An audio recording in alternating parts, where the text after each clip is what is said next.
Hi, I'm Rick Weissbourd. I teach here at the Harvard Graduate School of Education at the Kennedy School of Government, and I'm the director of the Human Development Psychology Program and the co-director of Making Caring Common. What I wanted to talk a little bit about is research that I am doing and thinking that I am doing with my team about young people and romantic love. Freud said there were two things that were most important in life. One is work and the other is love. We have many industries, we have K-12 education that are trying to prepare young people for work. We are failing epically, miserably to prepare young people for love. And love may be for romantic love, and love may be the most important thing that they do. Sex ed is primarily disaster prevention. It's either abstinence or disaster prevention. How not to get pregnant, how not to get STDs. Parents sometimes are very disabled in this conversation. We talk a lot about the sex talk. We talk a lot about whether to talk to our kids about sex, but we don't talk to them about, in many ways, a much more important and nuanced and complex conversation, which is, how do you have the courage and focus and discipline and tenderness and generosity to really, and subtlety, to really learn how to love and be loved by somebody else? And how do you maintain a deepening relationship with somebody else?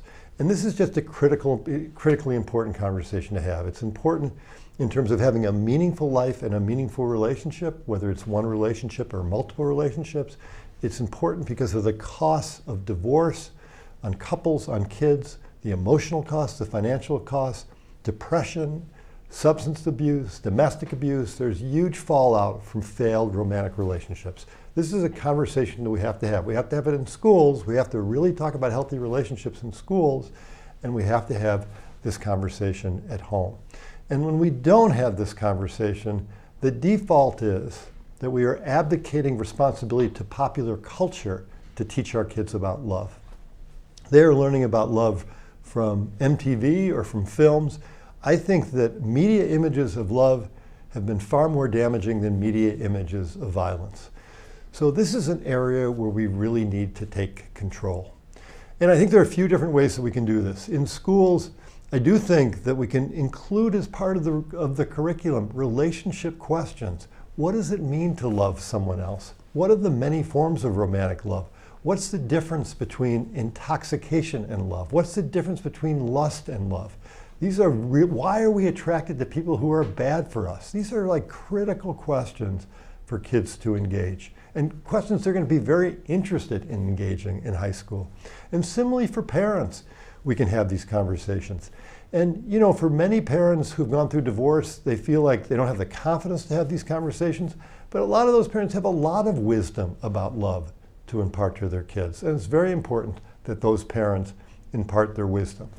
I want to just leave you with one final thought, and that's that, you know, I think young love is partly intoxicating in a good way because it's about imagination. It's about the kind of life that you can build with somebody else. They're dazzling possibilities, and that's part of what makes young love exciting. I think, you know, when I think about when I said I love you to my wife on my wedding day, that's what I was talking about. When I say I love you to my wife now, I think I'm talking more about appreciation, history, gratitude. And I think this raises the question of, how does history talk to imagination? How do people who have had long-term love relationships talk to people who are having new love relationships in a way that's compelling to them? And this is another area where I feel like we need to do thinking and work. We need to talk about these different types of love at different stages in our life, and how we talk to young people about the depths and the layers of long-term love in a way that's really compelling to them.